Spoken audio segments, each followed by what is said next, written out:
कौवे, कुत्ते, गौ, घोड़े और हाथी आदि के द्वारा होने वाले शुभाशुभ शकुनों का वर्णन। पुष्कर कहते हैं, जिस मार्ग से बहुतेरे कौवे शत्रु के नगर में प्रवेश करें, उसी मार्ग से घेरा डालने पर उस नगर के ऊपर अपना अधिकार प्राप्त होता है।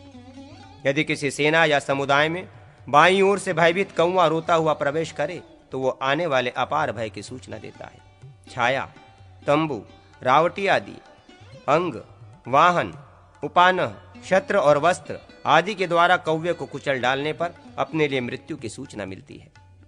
उसकी पूजा करने पर अपनी भी पूजा होती है तथा अन्न आदि के द्वारा उसका इष्ट करने पर अपना भी शुभ होता है। यदि कौवा दरवाजे पर बारंबार आया जाया करे तो वो उस घर के किसी परदेशी व्यक्ति के आने की सूचना देता है तथा यदि वो कोई लाल या जली हुई वस्तु मकान के ऊपर डाल देता है तो उससे आग लगने की सूचना मिलती है। भृगुनंदन, यदि वो मनुष्य आगे कोई लाल वस्तु डाल देता है तो उसके कैद होने की बात बतलाता है, और यदि कोई पीले रंग का द्रव्य सामने गिराता है तो उससे सोने चांदी की प्राप्ति की सूचित होती है। सारांश ये कि वो जिस द्रव्य को अपने पास ला देता है उसकी प्राप्ति, और जिस द्रव्य को अपने यहाँ से उठा ले जाता है उसकी हानि की ओर संकेत करता है।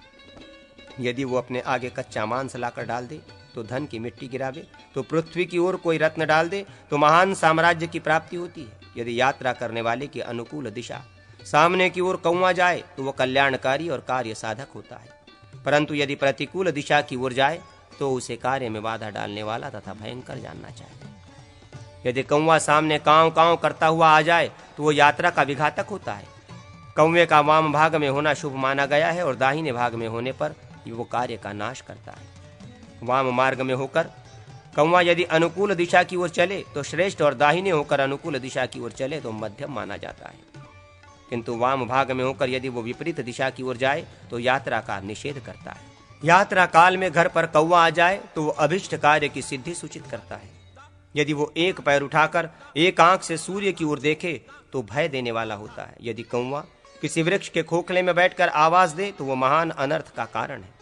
ऊसर भूमि में बैठा हो तो भी अशुभ होता है, किंतु यदि वो कीचड़ में लिपटा हुआ हो तो उत्तम माना गया है। परशुराम जी, जिसकी चोंच में मल आदि अपवित्र वस्तुएं लगी हों, वो कौवा दिख जाए तो सभी कार्यों का साधक होता है। कौवे की भांति अन्य पक्षियों का भी फल जानना चाहिए। यदि सेना की छावनी के दाहिने भाग में कुत्ते आ जाएं तो वे ब्राह्मणों के विनाश की सूचना देते हैं। इंद्रध्वज के स्थान में हो तो राजा का, और गोपुर नगर द्वार पर हो तो नगराधीश की मृत्यु सूचित करते हैं। घर के भीतर भूंकता हुआ कुत्ता आवे तो ग्रह स्वामी की मृत्यु का कारण होता है। वो जिसके बाएं अंग को सूंघता है उसके कार्य की सिद्धि होती है। यदि दाहिने अंग और बाईं भुजा को सूंघे तो भय उपस्थित होता है। यात्री के सामने की ओर से आवे तो यात्रा में विघ्न डालने वाला होता है। भृगुनंदन, यदि कुत्ता राह रोक कर खड़ा हो जाए तो मार्ग में चोरों का भय सूचित करता है। मुंह में हड्डी लिए हो तो उसे देखकर यात्रा करने पर कोई लाभ नहीं होता, तथा रस्सी या चिथड़ा मुख में रखने वाला कुत्ता भी अशुभ सूचक होता है। जिसके मुंह में जूता या मांस हो ऐसा कुत्ता सामने हो तो शुभ होता है। यदि उसके मुंह में कोई अमांगलिक वस्तु तथा केश आदि हो तो उससे अशुभ की सूचना मिलती है।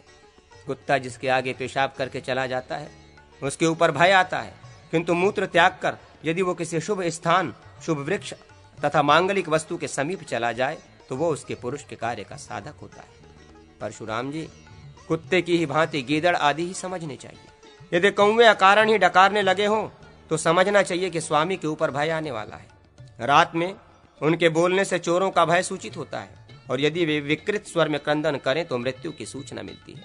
यदि रात में बैल गर्जना करे तो स्वामी का कल्याण होता है, और सांड आवाज दे तो राजा को विजय प्रदान करता है। यदि अपनी दी हुई तथा अपने घर पर मौजूद रहने वाली गौवें अभक्ष भक्षण करें और अपने बछड़ों पर भी स्नेह करना छोड़ दे तो गर्भाशय की सूचना देने वाली मानी गई है। पैरों से भूमि खोदने वाली दीन तथा भयभीत गौवें भय लाने वाली होती हैं। जिनका शरीर भीगा हो, रोम रोम प्रसन्नता से खिला हो और सींगों में मिट्टी लगी हुई हो तो वे गौवें शुभ होती हैं। विज्ञ पुरुष को भैंस आदि के संबंध में भी यही सब शकुन बताना चाहिए। जीन कसे हुए अपने घोड़े पर दूसरे का चढ़ना, उस घोड़े का जल में बैठना और भूमि पर एक ही जगह चक्कर लगाना अनिष्ट का सूचक है। बिना किसी कारण के घोड़े का सो जाना विपत्ति में डालने वाला होता है। यदि अकस्मात जई और गुड़ की ओर से घोड़े को अरुचि हो जाए, उसके मुंह से खून गिरने लगे तथा उसका सारा बदन कांपने लगे तो ये सब अच्छे लक्षण नहीं है। इनसे अशुभ की सूचना मिलती है। यदि घोड़ा बगुलों, कबूतरों और सारिकाओं से खिलवाड़ करे तो मृत्यु का संदेश देता है। उसके नेत्रों से आंसू बहे तथा वो जीभ से अपना पैर चाटने लगे तो विनाश का सूचक होता है। यदि वो बाएं टाप से धरती खोदे, बाईं करवट से सोए अथवा दिन में नींद ले तो शुभ कारक नहीं माना जाता। जो घोड़ा एक बार मूत्र करने वाला हो, अर्थात जिसका मूत्र एक बार थोड़ा सा निकलकर फिर रुक जाए तथा निद्रा के कारण जिसका मुंह मलिन हो रहा हो, वो भय उपस्थित करने वाला होता है। यदि वो चढ़ने न दे अथवा चढ़ते समय उल्टे घर में चला जाए या सवार की बाईं पसली का स्पर्श करने लगे तो वो यात्रा में विघ्न पड़ने की सूचना देता है। यदि शत्रु योद्धा को देखकर हिंसने लगे और स्वामी के चरणों का स्पर्श करे तो वो विजय दिलाने वाला होता है। यदि हाथी गांव में मैथुन करे तो उसे देश के लिए हानिकारक होता है। हथनी गांव में बच्चा दे या पागल हो जाए तो राजा के विनाश की सूचना देती है। यदि हाथी चढ़ने न दे, उल्टे हथिसार में चला जाए या मद की धारा बहाने लगे तो वो राजा का घातक होता है। यदि दाहिने पैर को बाएं पैर पर रखे और सूंड से दाहिने दांत का मार्जन करे तो वह शुभ होता है। अपना बैल, घोड़ा अथवा हाथी शत्रु के सेना में चला जाए तो अशुभ होता है। यदि थोड़ी ही दूर में बादल घिरकर अधिक वर्षा करें तो सेना का नाश होता है। यात्रा के समय अथवा युद्ध काल में ग्रह और नक्षत्र प्रतिकूल हो तो सामने से हवा आ रही हो और छत्र आदि गिर जाएं तो भय उपस्थित होता है। लड़ने वाले योद्धा हर्ष और उत्साह में भरे हुए हों और ग्रह अनुकूल हो तो ये विजय का लक्षण है। यदि कौवे और मांसाहारी जीव जंतु योद्धाओं का तिरस्कार करें तो मंडल का नाश होता है। पूर्व, पश्चिम और ईशान दिशा प्रसन्न तथा शांत हो तो प्रिय और शुभ फल की प्राप्ति कराने वाली होती है। यात्रा के मुहूर्त और द्वादश राजमंडल का विचार। पुष्कर कहते हैं, अब मैं राजधर्म का आश्रय लेकर सबकी यात्रा के विषय में बताऊंगा। जब शुक्र अस्त हो तथा नीच स्थान में स्थित हो, विकलांग, अंध हो, शत्रु राशि पर विद्यमान हो अथवा वे प्रतिकूल स्थान में स्थित या विध्वस्त हो तो यात्रा नहीं करनी चाहिए।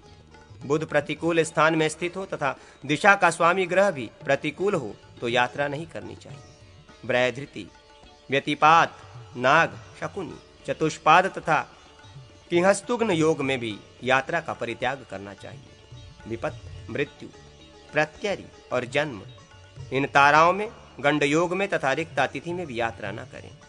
उत्तर और पूर्व, इन दोनों दिशाओं की एकता कही गई है। इसी तरह पश्चिम और दक्षिण, इन दोनों दिशाओं की भी एकता मानी गई है। वायव्य कोण से लेकर अग्निकोण तक जो परधिदंड है उसका उल्लंघन करके यात्रा नहीं करनी चाहिए। रवि, सोम और शनैश्वर ये दिन यात्रा के लिए अच्छे नहीं माने गए। कृतिका से लेकर 7 नक्षत्र समूह पूर्व दिशा में रहते हैं। मघा आदि 7 नक्षत्र दक्षिण दिशा में रहते हैं। अनुराधा आदि 7 नक्षत्र पश्चिम दिशा में रहते हैं तथा धनिष्ठा आदि 7 नक्षत्र उत्तर दिशा में रहते हैं। अग्निकोण से वायु कोण तक परिधिदंड रहा करता है, अतः इस प्रकार यात्रा करनी चाहिए जिससे परिधिदंड का उल्लंघन न हो। पूर्वोक्त नक्षत्र उन दिशाओं के द्वार हैं। सभी द्वार उन दिशाओं के लिए उत्तम है। अब मैं तुम्हें छाया का मान बतलाता हूँ। रविवार को 20, सोमवार को 16, मंगलवार को 15, बुध को 14, बृहस्पति को 13, शुक्र को 12 तथा शनिवार को 11 अंगुल छायामान कहा गया है, जो सभी कर्मों के लिए विहित है। जन्म लग्न में तथा सामने इंद्रधनुष उदित हुआ हो तो मनुष्य यात्रा न करे। शुभ शकुन आदि होने पर श्री हरि का स्मरण करते हुए विजय यात्रा करनी चाहिए। परशुराम जी, अब मैं आपसे मंडल का विचार बतलाऊंगा। राजा की सब प्रकार से रक्षा करनी चाहिए। राजा, मंत्री, दुर्ग, कोष, दंड, मित्र और जनपद, ये राज्य के 7 अंग बतलाए जाते हैं। इन 7 अंगों से युक्त राज्य में विघ्न डालने वाले पुरुषों का विनाश करना चाहिए। राजा को उचित है कि अपने सभी मंडलों में वृद्धि करे। अपना मंडल ही यहाँ सबसे पहला मंडल है। सामंत नरेशों को ही उस मंडल का शत्रु जानना चाहिए। विजिगीषु, राजा के सामने सीमावर्ती सामंत उसका शत्रु है। उस शत्रु राज्य से जिसकी सीमा लगी है वो शत्रु का शत्रु होने से विजिगीषु का मित्र है। इस प्रकार शत्रु, मित्र, अरिमित्र, मित्र मित्र तथा अरिमित्र मित्र, ये 5 मंडल के आगे रहने वाले हैं। इनका वर्णन किया गया है।